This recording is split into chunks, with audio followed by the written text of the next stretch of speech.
Hey there people, it's Green Rambo here, and just want to go ahead and talk about this video before I showed it real quick. So what happens was this drunk guy was walking around acting all belligerent, you know, calling this one dude out, saying, this guy's a punk ass bitch, California, watch this, just rambling on about some nonsense. So I was sitting here as he was talking this one for about 10 minutes or so. I'm talking to my friend here, and for the sake of privacy, I'll just call him Brandon. Now Brandon here, he's talking to me. He's this buff, muscular dude. He's just a little bit taller than me, and he says to me, he says, "Hey, if he tries anything, you take high, I'll take low." I'm like, okay. And then all of a sudden, I see all these other skate park people, my homies, around me getting ready.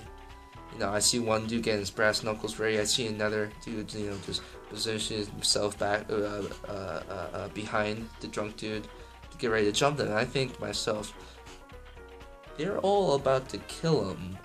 So immediately my first thought was to jump up and to say, "Hey, sit the fuck down and talk." So like a good Asian, of course, I didn't only do that. I had my nunchucks, and this probably could have gotten me arrested. Don't carry nunchucks around, kids. So what I did was I stood up and went, "Hey, you just need to sit down and talk." And after that, that kind of started a confrontation between me and the drunk man here. And I was trying, you know, very hard to talk him out of this, you know, to make sure. I was like, "Can you just please leave, man?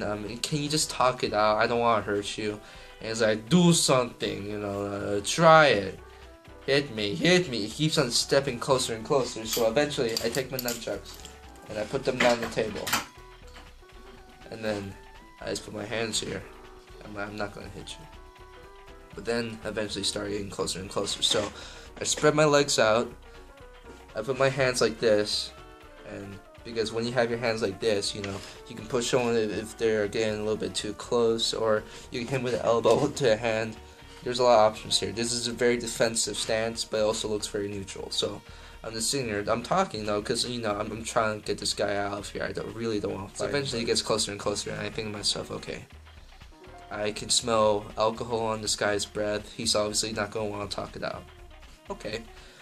So as I'm sitting here, and he starts getting louder and violent, you know, he's like, "Shut the fuck up." My friend Brandon's sitting right next to him now.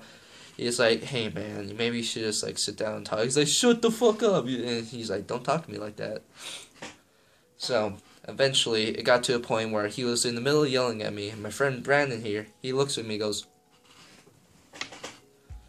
So you don't see this in the video, but the very first thing I did was I went here, I dropped my hands so it would divert his vision away. I looked away, stepped back, and then he started looking that way, and then I just boom, elbowed him right in the chin, clean connection. He was dazed. He was angry, but he didn't fully know what was going on because he was drunk. And then he pushed me and started getting to a fine stand. So I'm like, okay, now we take it up a notch. Oh shit.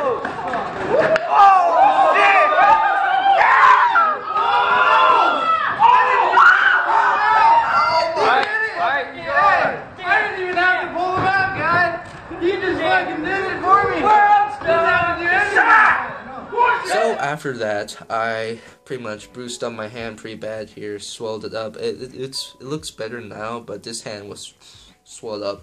And this is the day right before Utah State, so you can imagine how that sucked. But I talked with the dude. I was like, "Can you please leave? You know, I didn't want to hurt you." He talked to me. He said I had good hands, good skill or something. And I was like, "Thank you. Can you please leave?" And then he just sat there for a little bit, collecting himself. And then he eventually left, which was the ultimate goal. But I feel as if, you know, that I just feel as if, you know, that I could resolve that just through talking. That could have taken a longer ass time. It probably would have risked in me getting injured, because this guy was drunk and it was unpredictable. You can't really tell what's going to happen with a drunk person like that. And yeah, it was either that or just let all those guys jump him and kill him, which so yeah. Rambo here saying out.